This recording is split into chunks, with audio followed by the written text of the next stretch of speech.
नमस्ते, मैं शैलजा अपने चैनल पर आपका हार्दिक स्वागत करती हूँ।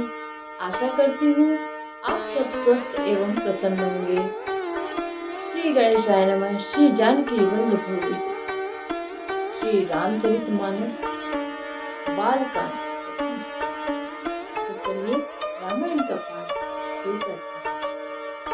मंगल भवन अमंगल हारी, द्रवहु सुदशरथ अजिर बिहारी। जय श्री राम। गणेशाय नमः। श्री जानकी वल्लभो विजते। वक्ष स्थल पर मणियों की माला है, शंख के सदृश सुंदर गला है, कामदेव के हाथी के बच्चे की सूंड के समान उतार चढ़ाव वाली एक कोमल भुजाएं हैं, जो बल की सीमा है, जिसके बाएं हाथ में कमल फूलों सहित दोना है। हे सखी, यह सांवला कुंवर तो बहुत ही सलोना है। केहरी कटिपट पीतधर, सुषमा शील निधान, देखी भानुकुल भूषण ही, बिसरा सखीन अपान। सिंह की सी पतली लचीली कमर वाले पीतांबर धारण किए हुए, शोभा और शील के भंडार सूर्य कुल के भूषण श्री रामचंद्र जी को देखकर सखियां अपने आप को भूल गईं। धरि धीरजु एक आली सयानी, सीतासन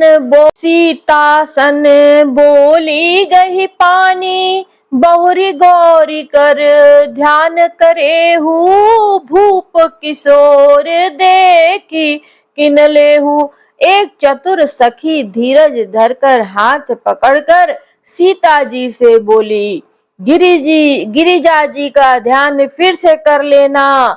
इस समय राजकुमार को क्यों नहीं देख लेती। सकुचि सिंह तब नयन उघारे, सन्मुख दो रघु सिंह निहारे। नख सिख देखी राम कै शोभा, सुमिर पिता पनु मनु अति क्षोभा। तब सीता ने सकुचाकर नेत्र खोले और रघुकुल के दोनों सिंहों को अपने सामने खड़े देखा। नख से शिखा तक श्री राम जी की शोभा देखकर और फिर पिता का प्रण याद करके उनका मन बहुत क्षुब्ध हो गया। पर बस सखिन लखी जब सीता, भयउ गहरु सब कहीं सभीता। पुनियाउब एही बेरिया काली, यस कही मन बिहसी एक आली। जब सखियों ने सीता को परबस प्रेम के वश देखा, तब सब भयभीत होकर कहने लगी, बड़ी देर हो गई, अब चलना चाहिए। कल इसी समय फिर आएंगी, ऐसा कहकर एक सखी मन में हंसी। गूढ़ गिरा सुनी सिय सकुचानी, भयउ विलंबु मातु भय मानी। धरि बड़ी धीर रामोर आने, फिर अपनऊ पितु बस जाने। सखी की यह रहस्य भरी वाणी सुनकर सीता जी सकुचा गईं। देर हो गई जान उन्हें माता का भय लगा। बहुत धीरज धरकर वे श्री रामचंद्र जी को हृदय में ले आईं और उनका ध्यान करती हुई अपने को पिता के अधीन जानकर लौट चली। देखन मिस मृग बिहग तरु, फिरई बहोरी बहोरी। निरखी रघुबीर छवि, बाढ़ई प्रीति न थोरी। मृग, पक्षी और वृक्षों को देखने के बहाने सीता जी बार बार घूम जाती हैं और श्री राम जी की छवि देख देख कर उनका प्रेम कम नहीं बढ़ रहा है, अर्थात बहुत ही बढ़ता जाता है। जानि कठिन शिव चाप बिसुरती, चली राखी उर श्यामल मूर्ति। प्रभु जब जात जान की जानी, सुख स्नेह शोभा गुण खानी। शिव जी के धनुष को कठोर जानकर वे बिसुरती मन में विलाप करती हुई हृदय में श्री राम जी की सांवली मूर्ति को रखकर चली। शिव जी के धनुष की कठोरता का स्मरण आने से उन्हें चिंता होती थी कि ये सुकुमार रघुनाथ जी उसे कैसे तोड़ेंगे। पिता के प्रण की स्मृति से उनके हृदय में क्षोभ था ही, इसलिए मन में विलाप करने लगी। प्रेमवश ऐश्वर्य की विस्मृति हो जाने से ही ऐसा हुआ। फिर भगवान के बल का स्मरण आते ही वे हर्षित हो गईं और सांवली छवि को हृदय में धारण करके चली। प्रभु श्री राम जी ने जब सुख, स्नेह, शोभा और गुणों की खान श्री जानकी जी को जाती हुई जाना। परम प्रेम मैं मृदु मस्कीनी, चारु चित्त भीति लिख लीनी। गई भवानी भवन बहोरी, बंदी चरण बोली कर जोरी। तब परम प्रेम की कोमल स्याही बनाकर उनके स्वरूप को अपने सुंदर चित्त रूपी भित्ति पर चित्रित कर लिया। सीता जी पुनः भवानी जी के मंदिर में गईं और उनके चरणों की वंदना करके हाथ जोड़कर बोली, जय जय जय गिरिवर राज किशोरी, जय महेश मुख चंद चकोरी। जय जय जय गिरिवर राज किशोरी, जय महेश मुख चंद चकोरी। जय गज बंदन, जय गज बदन षडानन माता, जगत जननी दामिनी दुति गाता। जय गज बदन षडानन माता, जगत जननी दामिनी दुति गाता। हे श्रेष्ठ पार्वती, पर्वतों के राजा, हिमाचल की पुत्री पार्वती, आपकी जय हो, जय हो। हे महादेव जी के मुख रूपी चंद्रमा की और टकटकी लगाकर देखने वाली चकोरी, आपकी जय हो। हे हाथी के मुख वाले गणेश जी और 6 मुख वाले स्वामी कार्तिकी जी की माता, हे जगत जननी, हे बिजली की सी कांति युक्त शरीर वाली, आपकी जय हो। नहीं तब आदि मध्य अवसाना, अमित प्रभाव बेदु नहीं जाना। भव भव विभव पराभव कारिणी, विश्व विमोहनी स्वबस बिहारिणी। आपका न आदि है, न मध्य है और न अंत है। आपके असीम प्रभाव को वेद भी नहीं जानते। आप संसार को उत्पन्न, पालन और नाश करने वाली हैं, विश्व को मोहित करने वाली और स्वतंत्र रूप से विहार करने वाली हैं। पति देवता सुति महु, मातु प्रथम तव रेख। महिमा अमित न सकहि कही, सहस शारदा शेख। पति को इष्ट देव मानने वाली श्रेष्ठ नारियों में हे माता, आपकी प्रथम गणना है। आपकी अपार महिमा को हजारों सरस्वती और शेष जी भी नहीं कह सकते। सेवत तो ही सुलभ फलचारी, बरदायनी पुरारी पियारी, देवी पूजी पद कमल तुम्हारे, सुर नर मुनि सब हो ही सुखारे। हे भक्तों को मुंह मांगा वर देने वाली, हे त्रिपुर के शत्रु शिव जी की प्रिय पत्नी, आपकी सेवा करने से चारों फल सुलभ हो जाते हैं। हे देवी, आपके चरण कमलों की पूजा करके देवता, मनुष्य और मुनि सभी सुखी हो जाते हैं। मोर मनोरथ जानहु नीके, बसहु सदा उरपुर सब ही के, कीन्हु प्रगट न कारण तेहि, अस कहि चरण गहे बैदेहि। मेरे मनोरथ को आप भली भांति जानती हैं, क्योंकि आप सदा अपने हृदय रूपी नगरी में सबके हृदय रूपी नगरी में निवास करती है। क्योंकि आप सदा सबके हृदय रूपी नगरी में निवास करती हैं, इसी कारण मैंने उसको प्रकट नहीं किया। ऐसा कहकर जानकी जी ने उनके चरण पकड़ लिए। विनय प्रेम बस भई भवानी, खसी माल मूरति मुस्कानी, सादर सिंह प्रसाद सिर धरेऊ, बोली गौरी हर्षु हिय भरेऊ। गिरिजा जी सीता जी के विनय और प्रेम के वश में हो गईं। उनके गले की माला खिसक पड़ी और मूर्ति मुस्कुराई। सीता जी ने आदर पूर्वक उस प्रसाद माला को सिर पर धारण किया।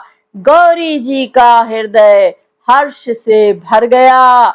वे बोली, सुनु सिय सत्य आशीष हमारी, पूजी मन कामना तुम्हारी। नारद वचन सदा सुचित साचा, सोबरु मिलहि जाहि मनुराचा।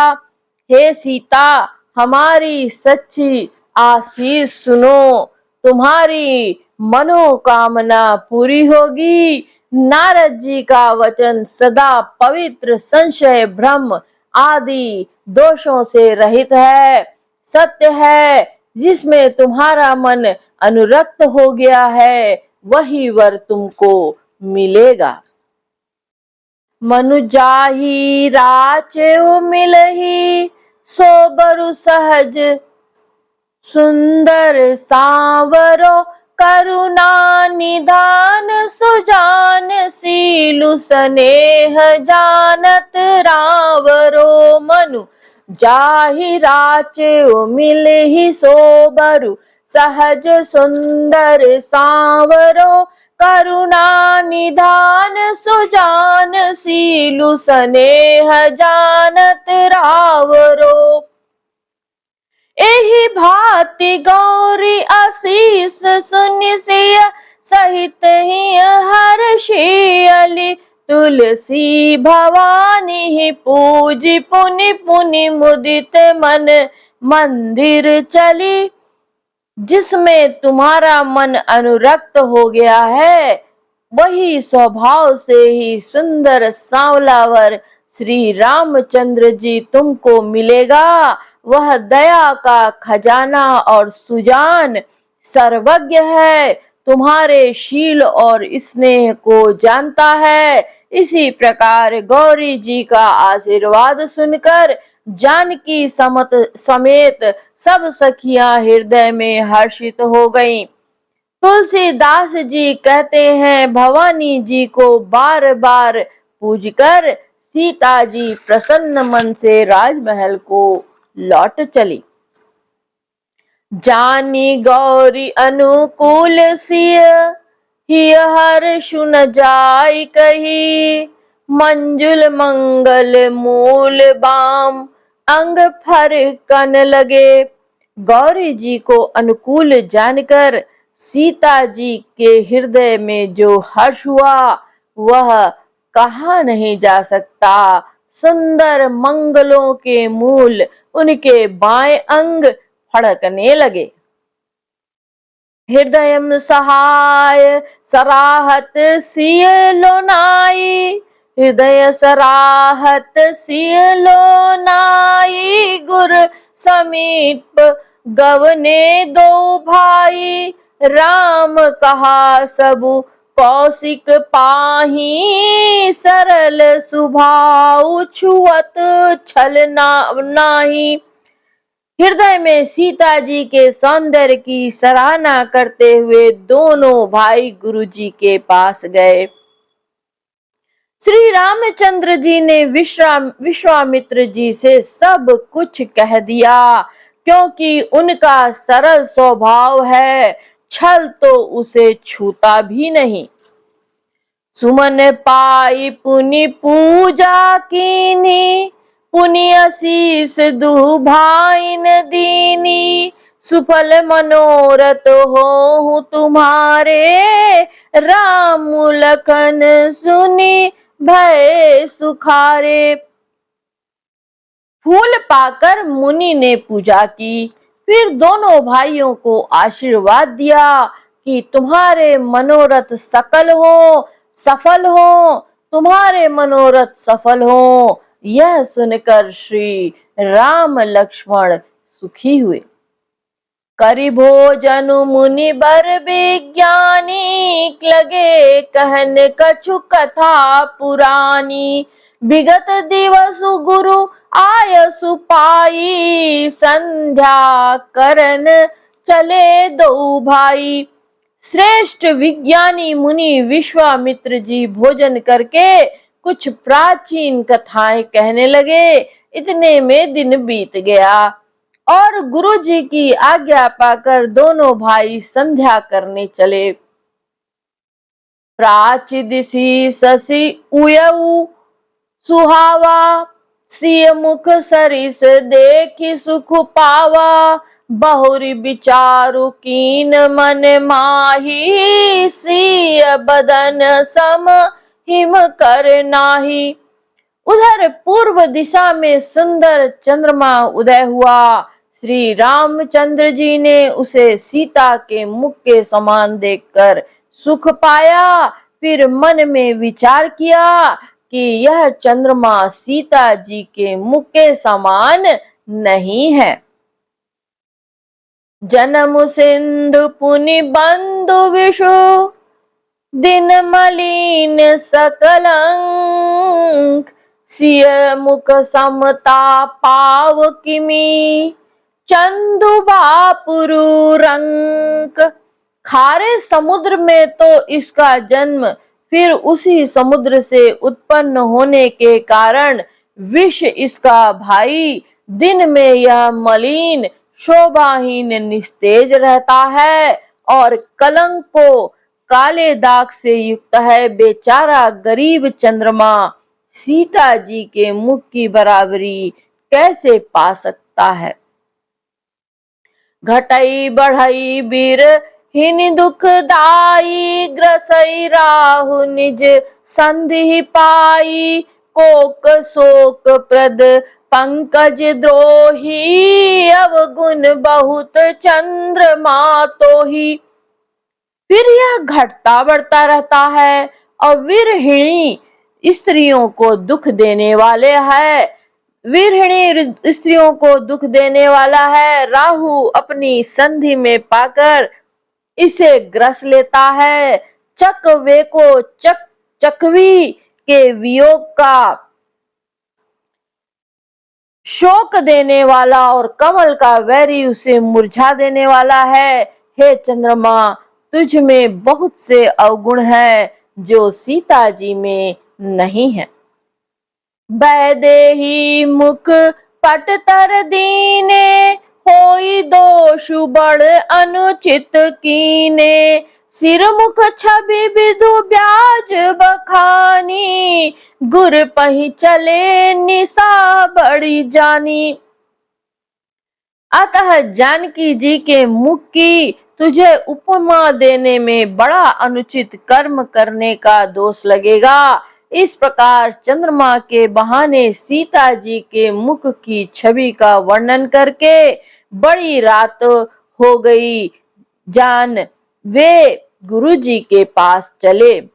करि मुनि चरण सरोज प्रणामा, आयस उपाय कीन विश्रामा, विगत निसार रघु नायक जागे, बंधु बिलो की कहन अस लागे। मुनि के चरण कमलों में प्रणाम करके आज्ञा पाकर उन्होंने विश्राम किया। रात बीतने पर श्री रघुनाथ जी जागे और भाइयों को देखकर ऐसा कहने लगे उयऊ अरुण अवलोकहु ताता, पंकज कोक लोक सुख दाता, बोले लखन जोरी जुग पानी, प्रभु प्रभाव सूचक मृदुबानी। हे तात देखो, कमल चक्रवाक और समस्त संसार को सुख देने वाला अरुणोदय हुआ है। अरुणोदय हुआ है और लक्ष्मण जी दोनों हाथ जोड़कर प्रभु के प्रभाव को सूचित करने वाली कोमल वाणी से बोले, अरुणोदयम सकुचेम कुमुद उडगन ज्योति मलिन, जिमि तुम्हार आगमन सुनी भय नृपति बलहीन। अरुणोदय होने से कुमुदनी सकुचा गई और तारागणों का प्रकाश फीका पड़ गया। जिस प्रकार आपका आना सुनकर सब राजा बलहीन हो गए हैं, नृप सब नखत करही उजियारी, टारी न सकही चाप तम भारी, कमल कोक मधुकर खगनाना, हर्षे सकल निसावसाना। तब राजा रूपी तारे उजाला मंद प्रकाश करते हैं, पर वे धनुष रूपी महान अंधकार को हटा नहीं सकते। रात्रि का अंत होने से जैसे कमल चकवे भौरे और नाना प्रकार के पक्षी हर्षित हो रहे हैं, ऐसे ही प्रभु सब भगत तुम्हारे, होय हहि टूटे धनुष सुखारे, उयऊ भानु बिनु श्रम तम नासा, दुरे नखत जग तेजु प्रकाशा। वैसे ही हे प्रभु, आपके सब भक्त धनुष टूटने पर सुखी होंगे। सूर्य उदय हुआ है, बिना ही परिश्रम अंधकार नष्ट हो गया और तारे छिप गए, संसार में तेज का प्रकाश हो गया। रवि निज उदय ब्याज रघुराया, प्रभु प्रताप सब नृपन दिखाया, तब भुज बल महिमा उद्घाटी, प्रगति धनु विघटन परिपाटी। हे रघुनाथ जी, सूर्य ने अपने उदय के बहाने सब राजाओं को प्रभु आपका प्रताप दिखलाया है। आपकी भुजाओं के बल की महिमा को उद्घाटित करने, खोलकर दिखाने के लिए ही धनुष तोड़ने की यह पद्धति प्रकट हुई है। बंधु बचन सुने प्रभु मुस्काने, होई सुचि सहज पुनित नहाने, नित्य क्रिया करी गुरु पही आए, चरण सरोज सुभग सिर नाये। भाई के वचन सुनकर प्रभु मुस्कुराए। फिर स्वभाव से ही पवित्र श्री राम जी ने शौच से निवृत्त होकर स्नान किया और नित्य कर्म करके वे गुरु जी के पास आए। आकर उन्होंने गुरु जी के सुंदर चरण कमलों में सिर नवाया। सतानंद तब जनक बुलाए, कौशिक मुनि पहि तुरत पठाए। जनक विनय तिन आई सुनाई, हर्ष बोले लिए दो भाई। तब जनक जी ने शतानंद जी को बुलाया और उन्हें तुरंत ही विश्वामित्र मुनि के पास भेजा। उन्होंने आकर जनक जी की विनती सुनाई। विश्वामित्र जी ने हर्षित होकर दोनों भाइयों को बुलाया। सतानंद पद बंदी प्रभु, बैठे गुर पहि जाय।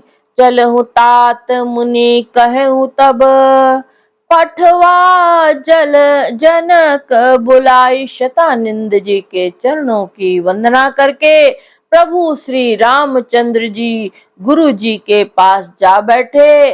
तब मुनि ने कहा, हे तात चलो, जनक जी ने बुला भेजा है। मास परायण 8वां विश्राम, नवान ग्रह परायण 2रा विश्राम। जय जय सिया राम, जय श्री राम।